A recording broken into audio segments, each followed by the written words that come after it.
children under 3, especially toddlers, often have a very negative reputation, those terrible 2s.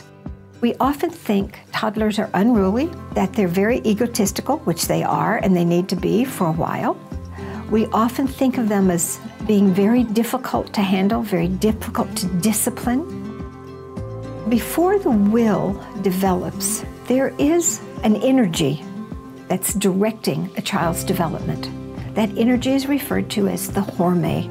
The horme is sometimes defined as a life force. And it's evident in all living organisms. It's that force that pushes that organism to become what it's supposed to become. Dr. Montessori talked about the idea that we are able to touch the periphery of the child, the exterior of the child, if you will. And there's a center inside that child. And inside that center is the secret of childhood, this incredible bundle of energy that she called horme. This is what is the core inside of each of us, that we're born with and given the ability to construct ourselves.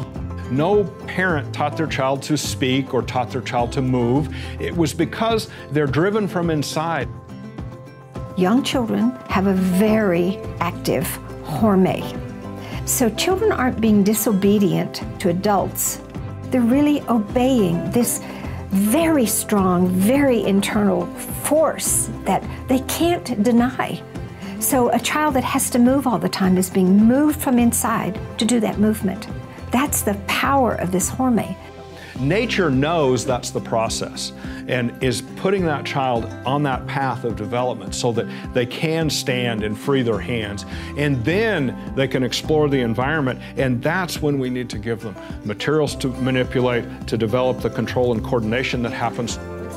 The art of working with young children is to try to figure out what it is they're needing to do, they're being pushed to do from this energy, and ask them to do it. Freedom is a point of arrival. It is not where we begin. It is not a point of departure. And children are given various freedoms depending on their increasing ability to handle the responsibilities that come with those freedoms. Montessori talked about the development of the will, that as a child's will developed, their ability to make a choice and take responsibility for that choice, it had enormous impact on their ability to function in a social setting with a set of rules, accepting those rules gradually, whether or not they even agreed with them. The child first starts out just lifting their head and then slithering. And you can't even notice it sometimes when they're slithering, and then all of a sudden you notice they're 2 feet from where they were when I looked last. And then slowly rolling from back to front. And eventually crawling and pulling up and attached walking and walking. And then beyond that, with the challenges of running. As soon as they walk, they want to start running and climbing and challenging themselves in more difficult ways. So we look at the whole continuum from birth to 3 in terms of gross motor, as well as fine motor. So the development of the grasps from reflexive all the way to a fine pincer grasp that they can learn by the age of 9 months if they're given the opportunities and the materials to help those muscles to develop and to help those neurological pathways to connect so that they can use their hands to affect their environment. Movement is the key. It's through movement that we develop our brain. An environment for young children really has to have enough space so that the environment itself is not an obstacle to their development. And often unconsciously we create those obstacles by making spaces too small or too cluttered or too crowded with furniture, so they really can't practice the movements they need to practice. Sometimes the obstacle is an adult's attitude. Stop moving so much. Stop climbing up and down off the chair. Stop pushing, stop pulling, stop climbing, stop. All the movements they need to practice. We often try to stop them because it's an annoyance to us. And yet we have to understand that to perfect their gross body movements, but also their hand movements, they have to practice, and they need a lot of practice. So the environments they need for the whole first 3 years are going to change significantly, but the change is based on their developmental needs. The hand is so allied to the development of the brain and the work of the brain that sometimes I think we shortchange it by not giving enough to the work of the hand. Neurologically, children can make what is referred to as a primitive pincer grip, which is a very flattened kind of index finger and thumb grip. That's a neurological acquisition. To move this from this real tight, flattened, pinched movement to a refined pincer, or what's called a mature pincer, is experience. That's not it creates a neurological pattern, but that comes from experience. This comes from neurological development. How many of our children are stuck here rather than being allowed to move to something like this? And it comes early. So we still, if you're a 3 to 6 teacher, you see children coming into your environments with very immature hand skills. It's simply environment that's caused that. It is not their brain. It is not, it's just their experiences that have caused that.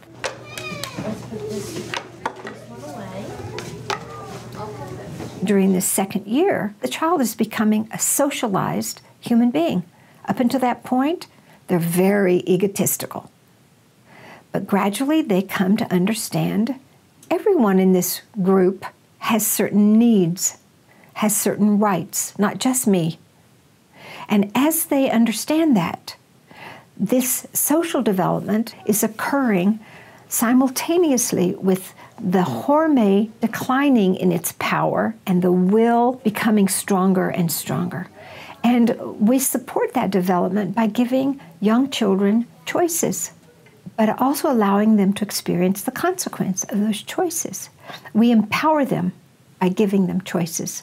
You can do A or B. We've controlled the situation by the choices we give them, but we empower them to make that choice.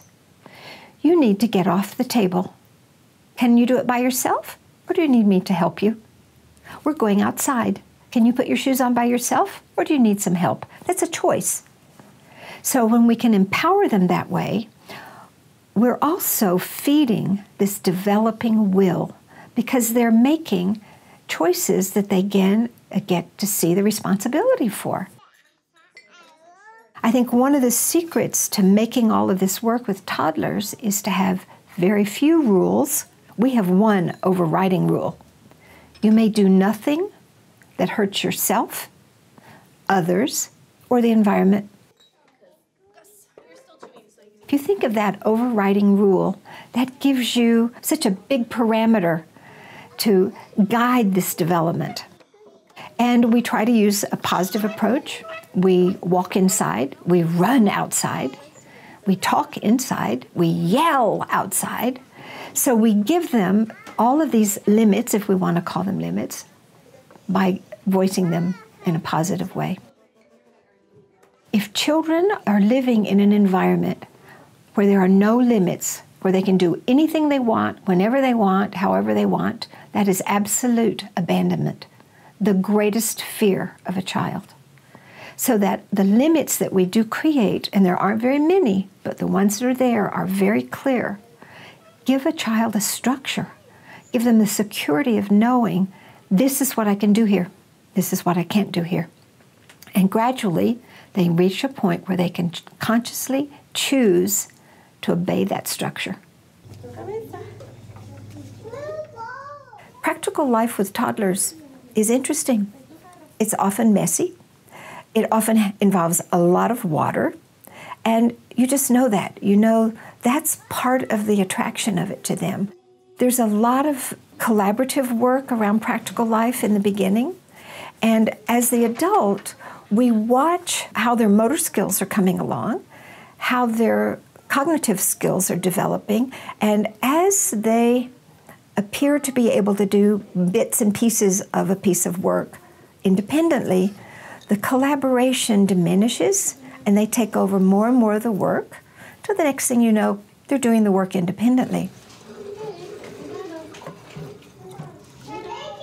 People marvel sometimes that these children are able to bake bread, for example.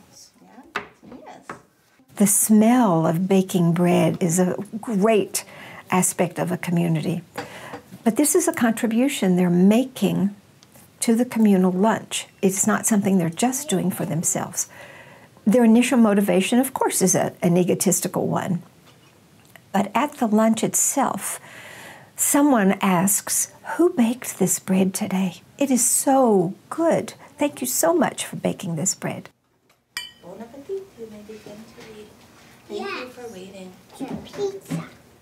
When I go into an environment, I'm looking for order and cleanliness and the appropriate materials for specific ages.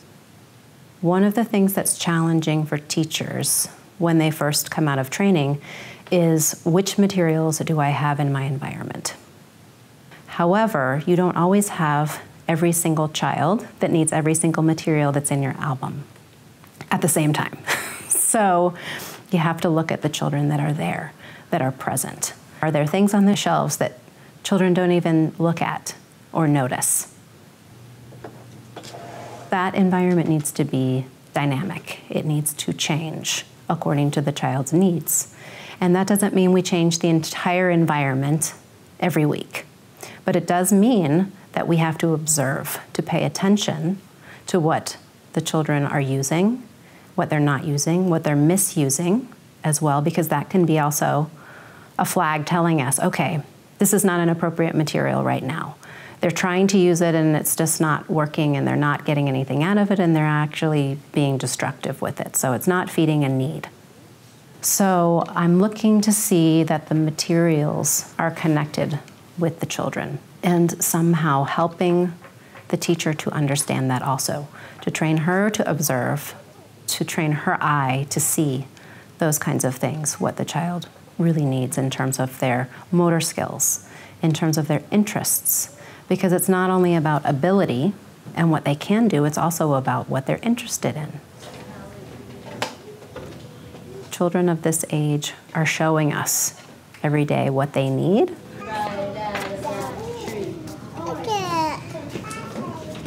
Can you see your face in the mirror? Meeting the child's needs and realizing that they will get there one day. They have their own path. And they're also going to do it very differently than the way that you do it. So you're going to go in and you're going to, when you finally do give that button presentation, you're going to do it perfectly. And they're going to go in and they're going to pull and they're going to try and, rip that button off because they really want it to get out of that hole right now. And you're going to have to be patient with that and allow the child. And it's not that you didn't do your presentation correctly. It's that the child is learning and they're in a process. And we have to see what they need before we just step in. That classroom has to be immaculate clean. You have to be able to organize the toilet education, toilet awareness, the snack, the food preparation, the practical life. In that toddler class, you know that at the beginning, the moment that that child goes into the environment, he will touch everything. Everything. In the toddler environment, there is no way you can say you cannot touch this. So I will start with very few things, with many conversations. Basically, it's a matter of order, routine, how to go into the toilet, how to take off your clothes, how to change your shoes. So there are so tiny little things that you have to do. So to establish the routine and to establish also the child feels very comfortable and the child feels that he can predict exactly what's happening in the classroom. Order is extremely important for the child and in setting up the environment. So things need to be found in their place. And the adult needs to help in that process. With children under 3, we can't expect them to be putting things back where they are from age 8 weeks. It's a process that happens. And in a nido, it rarely happens. It's the adult that's keeping the order. But the child still needs to be able to find what they need to in order to satisfy whatever development is going on inside of them. So if they're working on that 4-finger to thumb grasp, They can go over and find the rocking base where it was. It's not going to move to a different area. Even though they can't put it back, they need to be able to find it there to satisfy their development. Then when they get to the infant community, they start to understand things can be found in the same place. This is how order is. It gives security to the child. They form points of reference that makes them feel more comfortable in their environment so that they can find things. And usually they don't learn how to put their work away until they're transitioning to the primary. That's kind of one of the signs that we know they're ready because they can do a complete cycle of activity.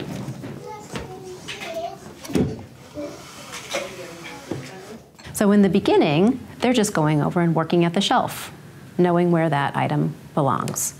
And as things move along, they might take that item to a rug or to a table to work with, and then it stays at the table. It doesn't get back. But at least they know that work goes on a rug or a table. That's a sense of order they've gotten from the environment in terms of the adults and in terms of other children. Then they start putting their work back on any shelf in the classroom. So that rocking base might go into the shelf that has shoe cleaning on it. Any shelf in the environment. But they've internalized that order that work goes on the shelf. They know that that work goes on a shelf. They don't go over and put it in the sink. They put it on a shelf because they've internalized that order. So they're putting it on any shelf, and then eventually they're putting it on the correct shelf, not in the correct spot, but on the correct shelf. Then finally, it goes on that spot where it goes. Having works that are complete as well is important. So that means that all of the cloths for hand washing need to be present. Otherwise, the child can't be successful in doing hand washing if he doesn't have a towel to dry his hands. So we need to make sure that the child, when they're done, replaces those cloths, and if they don't, then we're replacing those cloths. If there are no more cloths, then we're removing the material, somehow putting it somewhere where it's not available anymore. Because the child doesn't understand there are no more cloths. They will go over and they will still try to do that activity.